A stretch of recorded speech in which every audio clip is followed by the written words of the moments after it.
Assalamualaikum warahmatullahi wabarakatuh. Buat kawan kita yang Nasrani, salamun ala manittaba'al huda. Bapak tahu artinya ini? Keselamatan dilimpahkan kepada Bapak jika menerima Al-Quran sebagai buku petunjuk. Haleluya, betul? Pertanyaannya sederhana. Saya cukup 5 menit. Karena dengan saya banyak dialog, yang pastor pendeta 2 jam cukup masuk Islam. Kalau enggak ya silakan. Karena Islam la ikraha fiddin. Tidak ada paksaan dalam Islam. Masuk silakan, keluar juga silakan. Karena ada sorga dan neraka. Betul ya Pak? Benarkah Yesus sebagai Tuhan? Tidak. Di mana dalilnya? Yohanes 17:3. 1 Yohanes 17:3. Apa yang disampaikan Bapak tadi benar adanya. Tapi dibatalkan dengan ayat ini. Inilah hidup yang kekal, mengenal satu-satunya Allah yang Esa. Dan mengenal Yesus Kristus adalah yang telah engkau utus. Berarti Yesus not God. Kenapa not God? Dia sebagai utusan. Orang idiot pun tahu yang nama utusan pasti ada yang mengutus. Sama dengan Rasulullah. Dia utusan Allah. Mana membuktikan? Matius pasal 4 ayat 2. Lukas pasal 2 ayat 21. Matius pasal 27 ayat 59. Matius pasal 15 ayat 24. Al-Quran surat 5 Al-Maidah ayat 75. Kemudian surat 61 ayat 6. Surat 5 72 plus 73. Karena dialog harus berdasarkan kitab suci. Bukan sentimen tapi argumen. Enggak ada suara ya. Dialog harus pakai kitab suci. Bukan anarkis tapi dialogis. 1. Yohanes 17:3 jelas, inilah hidup yang kekal, mengenal satu-satunya Allah yang Esa dan mengenal Yesus Kristus yang sudah engkau utus. Berarti Yesus utusan. Not God. Sama dengan Muhammad dan Rasulullah. Rasul bahasa Arabnya artinya utusan, Pak.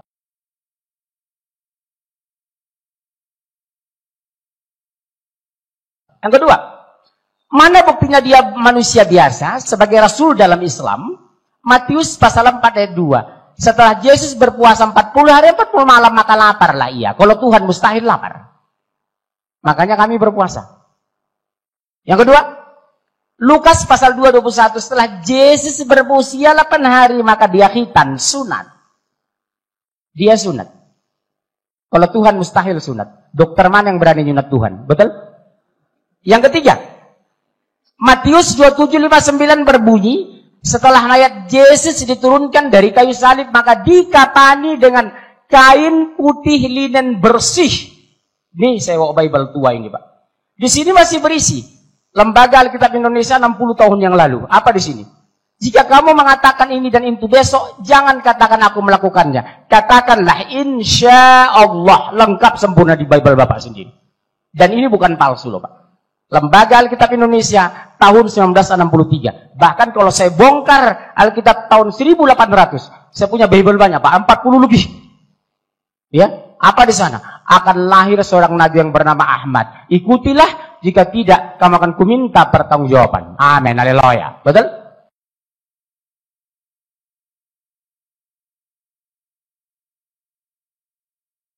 Yang keempat apa? Matius pasal 15:24 berbunyi, ini buat Bapak yang Batak, itu kurumapea, laiku ini dari Manado, Tewu, kami sama-sama dari Samosir Pak. Ya, saya setengah orang, beliau rumapea. Cuma kami setengah orang Islam 10%. Nah, Matius 15:24, aku hanya diutus kepada domba yang sesat dari umat Israel, bukan untuk dunia aku diutus. Jadi orang ditebus Yesus itu hanya dari Bani Israel. Kalau Bapak dari Jawa, maaf, tidak termasuk ditebus Yesus. Bapak orang Tapanuli tidak masuk ditebus Yesus. Karena aku diutus hanya kepada domba-domba yang sesat dari umat Israel. Beda dengan Islam. Qul ya ayuhan nas, inni Rasulullah ilaikum jami'a. Katakan, hai Muhammad, aku utusan Allah untuk kalian semua. Sadayana di dia. Kabeh nang ngendi? Sudah dison. Mulai bahasa Tapanuli yang masuk ditebus Yesus dison. Matius pasal 15:24. Kesimpulannya, waktu mau habis. Satu menit lagi. Setengah menit. Setengah menit. Yesus puasa, Yesus khitan, Yesus dikapani. Berarti Yesus Muslim. Kenapa Anda Kristen? Siapa pengikut Yesus hari ini? Pengikut Yesus yang setia adalah kami orang Muslim, bukan Nasrani. Al-Quran surat 5 ayat 75 berbunyi, sesungguhnya Isa putra Maryam hanyalah seorang Rasul. Kenapa Allah mengklarifikasi ini? Karena jelas secara literal dan tekstual, Taurat, Injil, Al-Quran, Yesus adalah Nabi. Sampai jumpa, kami kembali ke studio. Tepuk tangan untuk Pak Mudir.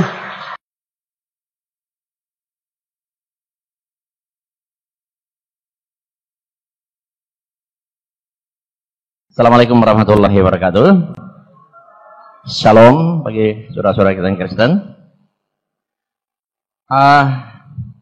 Pada kesempatan ini saya tidak menjawab berdasarkan pendapat saya. Pada kesempatan ini kan temanya membuktikan Yesus itu Tuhan atau Allah. Pihak sana membuktikan dia Tuhan dan Allah, pihak kami tentu bukan. Dan untuk menjawab ini, saya minta tolong Yesus yang jawab. Saya tidak mau menjawab, saya minta tolong Yesus yang jawab. Jadi, supaya saya tidak dipersalahkan, saya minta tolong Yesus yang jawab. Apakah dia Allah atau Tuhan atau bukan? Lihat, Injil itu ada 4. Matius, Markus, Lukas, dan Yohanes. Kita lihat. 4 Injil semua saya kutip.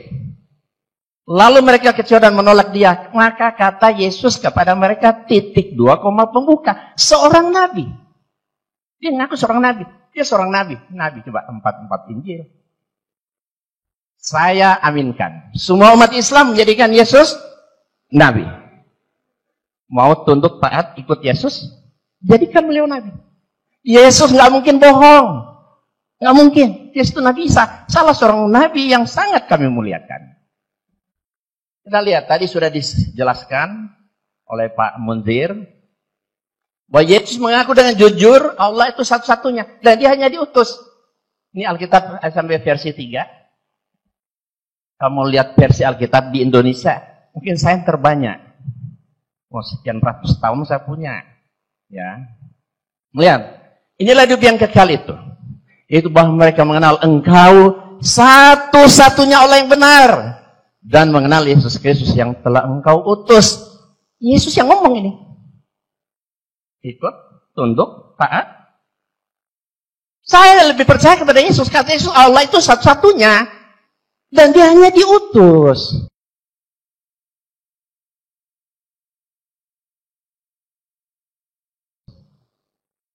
Saya lebih percaya kepada Yesus ketimbang Pak Pendeta. Kesaksian Yesus itu lebih dapat dipercaya. Versi lain.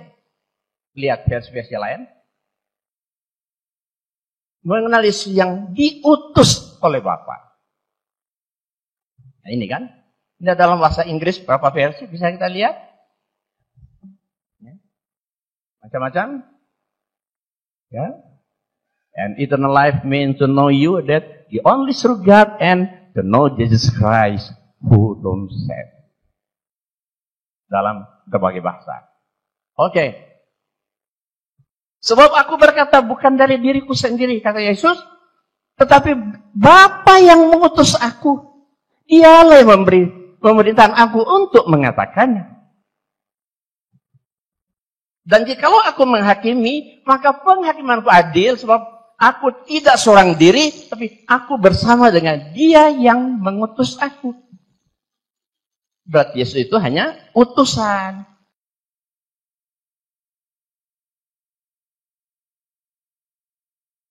Bukan Tuhan. Ya. Segala firman. Firman itu bukan Yesus. Firman itu kun, katakan, kalam Allah. Segala firman yang engkau sampaikan kepadaku, telah aku sampaikan kepada mereka.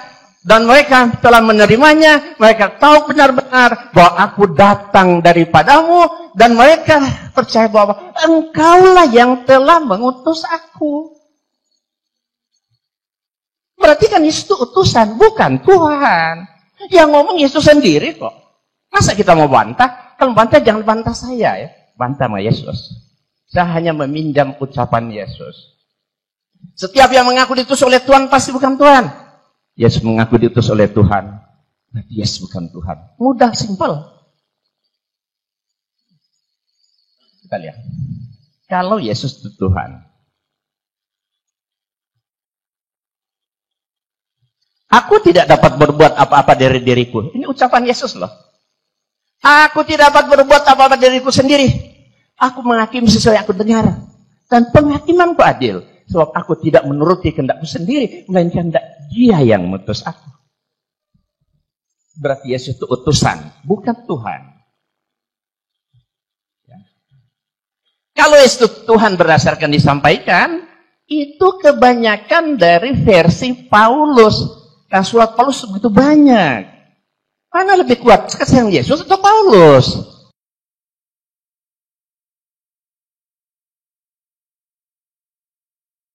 Tentu kesaksian Yesus lebih kuat dong. Setiap yang tidak dapat berbuat apa-apa, dari sendiri pasti bukan Tuhan. Yesus nggak bisa berbuat apa-apa atas dirinya, berarti bukan Tuhan. Setiap yang nggak bisa menuruti kehendak sendiri, pasti bukan Tuhan. Yesus nggak bisa menuruti kehendaknya sendiri. Berarti Yesus bukan Tuhan. Setiap yang mengaku diutus Tuhan, pasti bukan Tuhan. Yesus mengaku diutus oleh Tuhan, berarti Yesus bukan Tuhan. Ya. Tapi dia hanya seorang nabi. Yesus tidak tahu musim. Keesokan harinya sudah Yesus dan ke-12 muridnya meninggalkan Betania. Yesus merasa lapar. Dan dari jauh ia melihat pohon ara yang sudah berdaun. Ia mendekatinya untuk melihat. Kalau ia mendapatkan apa-apa dari pohon itu. Tapi waktu dia mendekat ternyata tidak ada. Akhirnya apa? Pohonnya dikutuk, tidak berbuah. Kalau Yesus itu Tuhan, kenapa Tuhan lapar? Kedua, sebenarnya kalau Yesus Tuhan, tanpa mendekat dia tahu. Walaupun dari jauh dia tahu pohon itu berbuah apa enggak. Ketika dia mendekat, tidak ada buahnya. Sebagai Tuhan, hai pohon ara, keluarlah buahmu. Itu baru Tuhan. Iya kan?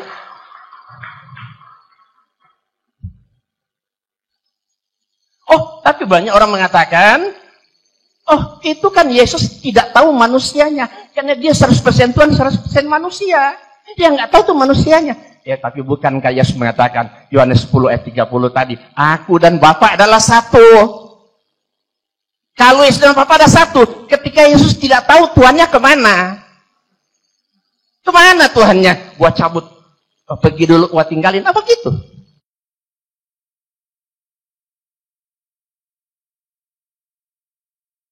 Coba. Jadi ya, saya lewatkan. Yesus sangat takut kepada malaikat. Maka seorang malaikat dari langit menampakkan diri kepadanya untuk memberikan kekuatan kepadanya. Ia sangat ketakutan. Dan makin bersungguh-sungguh berdoa. Pelunya menjadi seperti titik-titik darah yang bertetesan ke tanah. Kalau Yesus itu Tuhan, kenapa Tuhan mendapat kekuatan dari malaikat? Terbalik. Kenapa Tuhan ketakutan sama malaikat? Saking takutnya dia berdoa sampai keluar seperti keringat darah, menunjukkan orang yang amat sangat takut. Nah, pada saat itu, kalau Yesus itu Tuhan dan Yesus satu, Tuhannya pada saat itu kemana? Ketika didatangi malaikat, Tuhannya kemana? Oh, ada malaikat, lo aja yang hadapi, gua pergi. Apa gitu? Jangan main akal-akalan. Ya. Tapi sebagai utusan, sebagai manusia biasa, wajar dia takut. Sebagai Tuhan atau apalagi Allah, mustahil. Yesus takut. Jadi, setiap yang menerima kekuatan dari malaikat, pasti bukan Tuhan. Ya. Yesus menerima kekuatan dari malaikat, berarti Yesus bukan Tuhan. Setiap yang ketakutan kepada malaikat, pasti bukan Tuhan. Yesus ketakutan kepada malaikat, berarti Yesus bukan Tuhan. Setiap yang bersungguh-sungguh berdoa kepada Tuhan, pasti bukan Tuhan. Yesus bersungguh-sungguh berdoa kepada Tuhan, berarti Yesus bukan Tuhan. Setiap yang mengeluarkan seperti keringat darah saking takutnya kepada malaikat, pasti bukan Tuhan. Yesus mengeluarkan keringat darah. Saking takutnya pada malaikat batas bukan Tuhan. Berapa menit lagi? 1 menit. Mau selamat? Ikut Yesus. Jangan ikut pendapat Paulus. Paulus itu tidak pernah kenal Yesus. Bukan murid Yesus. Mantan penjahat, pembohong, pembunuh. Jelas sekali. Banyak pengakuan Paulus. Apakah Matius, Markus, Lukas, Yohanes murid Yesus? Tidak. Cuma Yohanes. Matius, Markus, Lukas bukan murid Yesus. Yang murid Yesus, Matius menyukai. Matius 9 ayat 9 sampai 10. Markus dan Lukas tidak, bukan murid Yesus. Tidak pernah kenal dengan Yesus. Katanya sekarang di sini, ada nggak orang Kristen mau mengakui ini dan mau bersyahadat saat ini? Angkat tangan, ada nggak? Ayo, coba, ada nggak?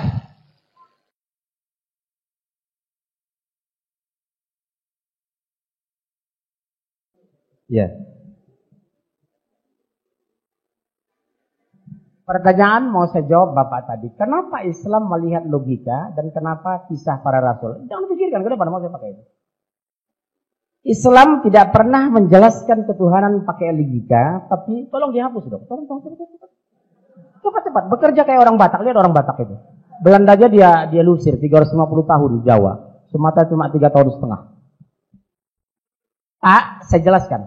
Penjelasan tentang Yesus itu sangat bertele-tele. Di satu pihak mengatakan Tuhan penjelasan dari Paulus. Di pihak lain penjelasan Al-Bible, Yohanes tadi, dia bukan Tuhan. Islam sederhana. Surat 20, surat Toha, ayat 14. Bukan logika, pendekatan literal dan tekstual. 1. Innani anallah. La ilaha illa ana fa'burni. Mengabdilah kepadaku. Wa aqimis sholata li zikri. Dirikanlah sholat untuk mengingatku. Sempurna bicara Allah dan pengabdian. Tidak ada satu dalil mengatakan sesungguhnya aku adalah Yesus, maka sembahlah aku. Yang ada, aku adalah utusan Allah. Haleluya. Sementara Al-Quran, Allah yang mengakui dirinya, bukan diakui umatnya, beda. Kalau Kristen, aku melihat Yesus, aku melihat Yesus. Yesus sendiri tidak mengaku. Kalau ini terbalik. Innani anallah, sesungguhnya aku adalah Allah.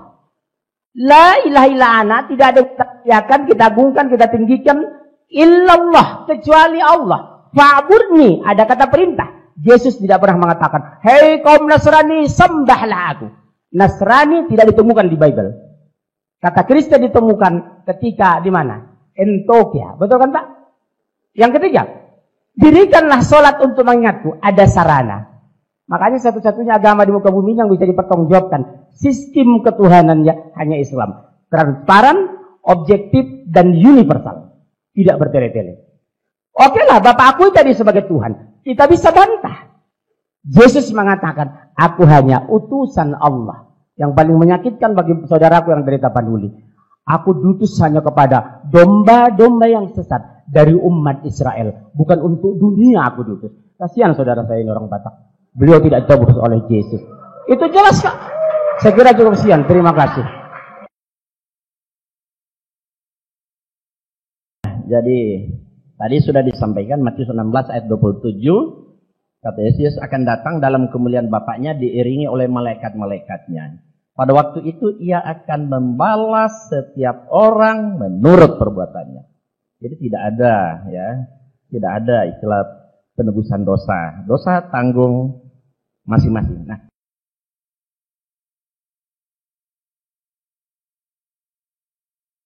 kemudian tadi Bapak ingin mengcounter Yohanes 13:13 yang Bapak tanyain Bapak itu.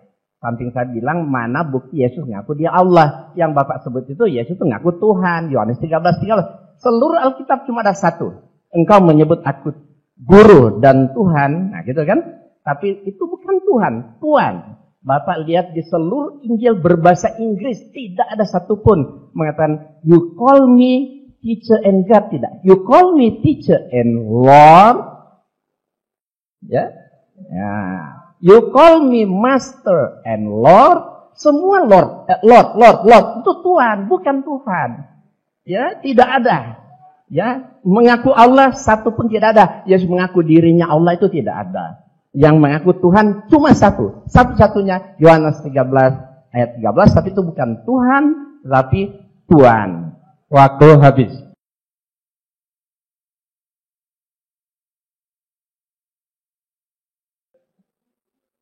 Tadi ada yang menanyakan ya tentang Yesus sebagai nabi di Quran. Itu banyak. Surat 3, 48, 49. Wa yu'allimul kitaba wal hikmata wat taurata wal injil wa rasulan ila bani Israil.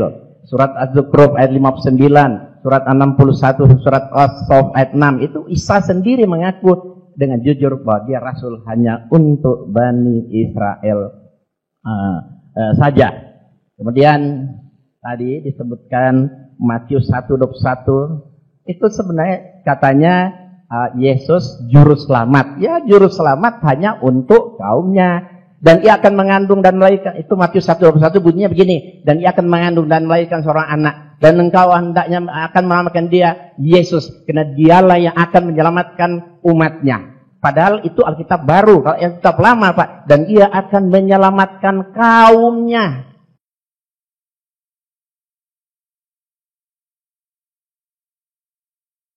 Siapa kaumnya? Anak keturunan Yakub, Bani Israel. Karena Yesus diutus hanya untuk Bani Israel saja. Jadi bapak ini kok dulu Kristen masuk Islam, karena balik ke Kristen, mantan mu'alaf. Makanya dia balik karena pemahaman Quran itu sangat cetek sekali, saya lihat tuh ya. Dia angkat Az-Zukhruf. Katanya, ya sebentar ya, katanya menurut tolong mohon pemateri siapapun tidak boleh nistakan personal. Ya. Menurut surat Luqman katanya Yesus tahu kiamat. Sementara menurut surat Az-Zukhruf ayat 61, di sana Yesus tahu tentang kiamat. Padahal ayat itu bunyinya Yesus menerangkan tentang sebenarnya tanda-tanda terjadi kiamat. Bukan Yesus tahu kapan terjadi kiamat. Sehingga kesimpulannya hanya Allah tahu kiamat, Yesus tahu kiamat, berarti Yesus Allah. Padahal Yesus hanya menjelaskan tanda-tanda kiamat. Coba lihat di Alkitab. Yesus sendiri ngomong apa? Tetapi tentang hari dan saat itu tidak ada seorang pun yang tahu. Malaikat di surga tidak, dan anak pun tidak, hanya Bapa. Yesus ngaku dia nggak tahu kiamat. Kenapa Bapak memakai dalil Quran Yesus tahu kiamat? Yesus ngaku aja dia nggak tahu kiamat.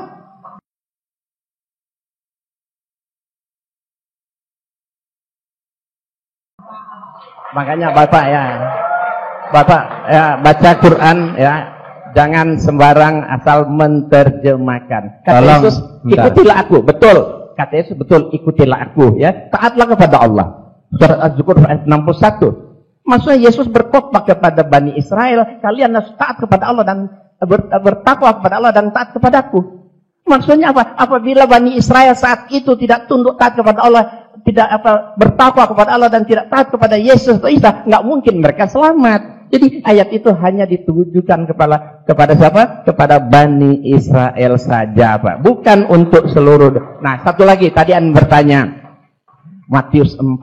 Katanya hanya iblis yang menyuruh menyembah kepadanya. Itu sebenarnya Matius 4 ayat 10 ya.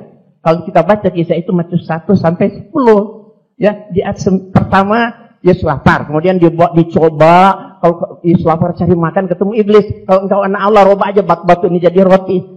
Nah, kan Yesus nolak. Kemudian percobaan kedua nggak berhasil. Yesus dibawa ke hubungan bait Allah, ibarat menara bait Allah. Yesus ditaruh di sana kayak burung. Kalau engkau anak Allah, coba loncat ke bawah, kakimu tidak akan patah, karena akan dipatang malaikat. Yesus nolak. Akhirnya iblis cari akal. Dia bawa Yesus ke gunung yang sangat tinggi. Tentu menjadi pertanyaan, kalau Yesus Tuhan, masa Tuhan dibawa iblis, ya kan?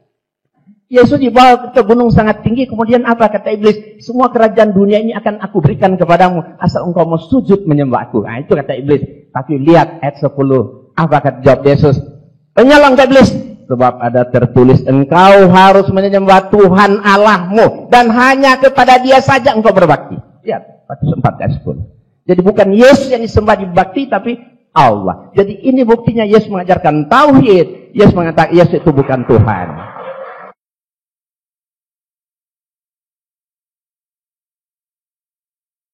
Tadi Pak Munsir bilang dengan Pak Inzan bahwa Yesus diutus hanya untuk orang Israel, bahkan ketiga pembicara. Saya mau katakan itu cuma 1-2 ayat yang Anda kutip. Tapi puluhan ayat di Alkitab yang mengatakan Yesus datang untuk segala bangsa, karena begitu besar kasih Allah akan dunia ini, sehingga dia mengaruniakan anak yang tunggal supaya barang siapa yang percaya kepadanya tidak binasa. Bahkan Yesus sendiri mengatakan, pergilah jadikanlah segala bangsa muridku, sebagaimana aku diutus untuk dunia, aku mengutus kamu kepada dunia.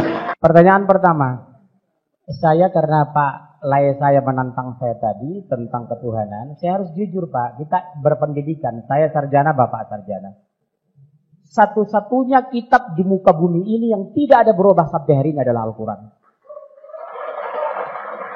Saya bawa ini Pak, Bible 2, ratusan perubahan dengan Injil yang saya bawa tahun 2000. Logika sederhana.